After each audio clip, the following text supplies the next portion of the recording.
안녕하세요. 작가와 문학에 대해 소개하는 써니지입니다. 유익하시다면 구독과 좋아요 눌러주세요. 오늘의 이야기는 천일 야화의 바다의 사나이 신드바드 이야기 두 번째 여행입니다. 첫 번째 여행 후에 나는 남은 삶을 바그다드에서 편안히 보내리라 마음먹었습니다. 하지만 얼마 되지 않아 한가로운 생활이 따분하게 느껴졌고 세상을 돌아다니면서 교역을 하고 싶은 마음이 다시 고개를 쳐들었습니다. 그래서 계획하고 있던 사업에 필요한 상품을 구입하고 믿을 만한 상인들과 함께 다시 떠나기로 했습니다. 우리는 이 섬 저 섬을 돌아다니며 교역을 계속하여 많은 이문을 남길 수가 있었습니다. 그러던 어느 날 어떤 섬에 상륙했습니다.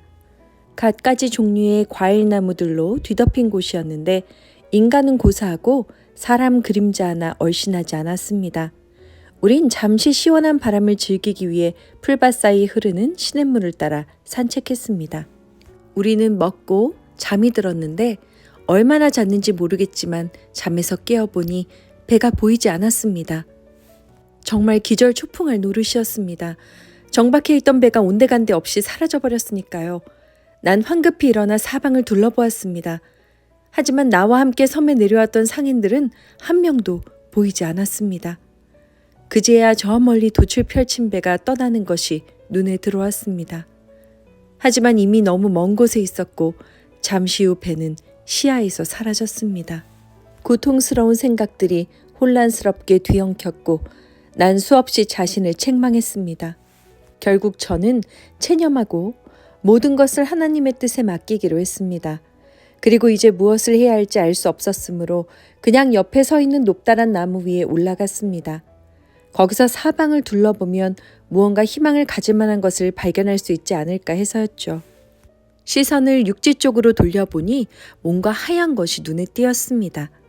나는 급히 내려 남은 식량을 챙겨 들고 무엇인지 모를 그 하얀 것을 향해 걸었습니다. 그것은 엄청난 크기의 하얀 공 같은 것이었습니다. 가까이 다가가서 만져보니 아주 부드러운 감촉이 느껴졌습니다. 혹시 입구가 있는지 보려고 주위를 살폈습니다. 하지만 눈에 띄지 않았습니다. 어느덧 해가 저물고 캄캄해졌습니다. 이때 엄청난 크기의 새가 날아왔습니다. 내 머릿속에서는 선원들이 종종 로크라는 이름의 새에 대해 말한 것이 떠올랐고 아까 본 그 거대한 흰 공이 바로 이 새의 알이란 사실을 깨달았습니다. 난 알 옆에 딱 붙어 있었기 때문에 녀석이 안고 나서는 나무 등치만큼이나 굵다란 녀석의 다리 한 짝이 내 앞에 서 있게 됐습니다. 난 터번을 풀어서 긴 천으로 내 몸을 녀석의 다리에 단단히 붙들어 맸습니다. 내일 아침 녀석이 날아갈 때 함께 실려가 이 무인도를 벗어나려는 요량이었습니다. 내 예상대로 이 로크라는 새는 나를 다른 곳으로 데려갔습니다. 로크가 나를 내려놓은 장소는 사방이 까마득한 절벽으로 둘러싸인 아주 깊은 계곡이었습니다. 그 절벽들은 얼마나 높은지 꼭대기가 구름에 파묻혀 보이지 않을 정도였으며 하도 가팔라 도저히 위로 갈 수가 없었습니다. 골짜기 안을 왔다 갔다 하던 나는 땅바닥에 엄청난 것들이 깔려 있다는 것을 알았습니다. 놀라울 정도로 굵은 다이아몬드들이었죠. 손바닥에 올려놓고 이리저리 보고만 있어도 황홀한 것들이었습니다. 하지만 이내 이 기쁨을 확 깨뜨리는 것도 눈에 들어왔습니다. 코끼리를 통째로 집어삼킬 수 있는 만큼 굵고 긴 뱀들이 저쪽에서 우글대고 있었던 것입니다. 그들은 천적인 로크를 피해 낮에는 숨었다가 밤이 되면 기어나오곤 했습니다.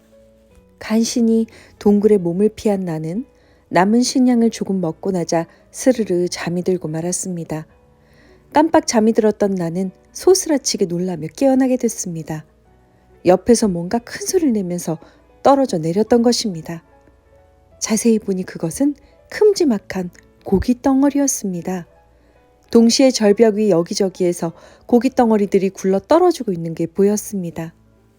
전에 선원들이 다이아몬드의 계곡과 그 안에 있는 보석들을 꺼내기 위해 상인들이 사용한다는 교묘한 방법에 대해 말할 때 그 모든 것이 황당무계한 이야기에 지나지 않는다고 생각했지만 이젠 그들의 말이 참이었음을 깨닫게 됐습니다. 고기 덩어리는 다이아몬드의 뾰족한 모서리 위에 떨어지고 보석들은 고기에 달라붙었습니다. 이 지방의 독수리들이 고기 덩어리를 낚아채 새끼들을 먹이려고 절벽 위에 걸려있는 둥지로 가져갔습니다. 이때 기다리고 있던 상인들이 일제히 고함을 지르며 둥지로 달려들면 독수리가 도망가고 그때 잽싸게 고기에 묻은 다이아몬드를 떼어오는 것이었습니다.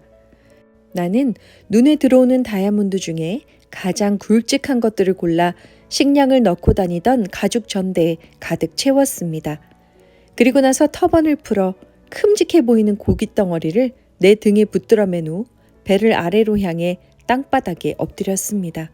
독수리 중에서도 가장 힘이 센 녀석이 내가 묶어놓은 덩어리를 들어 올려 절벽 위에 있는 둥지로 옮겼습니다. 이에 상인들이 지체 없이 함성을 지르며 몰려들어 독수리들을 쫓아냈고 그중 한 사람이 내 쪽으로 다가왔습니다. 나를 본 그는 마치 귀신을 본 것처럼 소스라치듯 놀랐습니다. 그 다음엔 내 이야기를 듣고 더욱 놀랐습니다. 그들을 특히 놀라게 했던 것은 내가 생각해낸 묘책보다 그것을 과감하게 실행한 나의 용기였습니다. 그들은 함께 지내고 있는 거처로 날 데려갔습니다. 거기에 내 전대를 열어 보여주었더니 다이아몬드들의 크기에 모두 깜짝 놀랐습니다. 여태껏 이 세상의 여러 왕들의 궁정을 돌아다녀 봤지만 이것들과 비교할 수 있는 것은 본 적이 없다고 고백했습니다. 우리는 다음 날 그곳을 떠났습니다. 우리가 지나는 산에는 엄청난 길이의 뱀들이 우글대고 있었지만 다행스럽게도 놈들을 피해갈 수가 있었습니다. 우린 첫 번째 항구에서 배를 타고 장르를 추출하는 나무들이 자라는 로아 섬에 도착했습니다. 거기서 저는 다이아몬드 몇 개를 그 지방의 훌륭한 산물들과 교환했습니다. 그곳을 떠나 여러 섬들과 육지의 여러 상업 도시들을 돌아다닌 후에 우리는 발소라에 이르렀고 거기서 난 바그다드로 돌아왔습니다. 난 우선 가난한 사람들에게 아낌없이 적선했습니다. 그리고 지금은 그 숱한 고초를 통해 얻은 엄청난 부를 영예롭게 즐기고 있습니다. 이렇게 신드바드는 자신의 이야기를 들려주었습니다. 그는 다시금 힌드바드에게 백색행을 주고는 다음 날에도 그의 세 번째 여행 얘기를 들으라고 했습니다. 손님들은 모두 자기 집으로 돌아갔다가 다음 날 같은 시간에 돌아왔습니다. 물론 힌드바드도 빠질 리 없었습니다.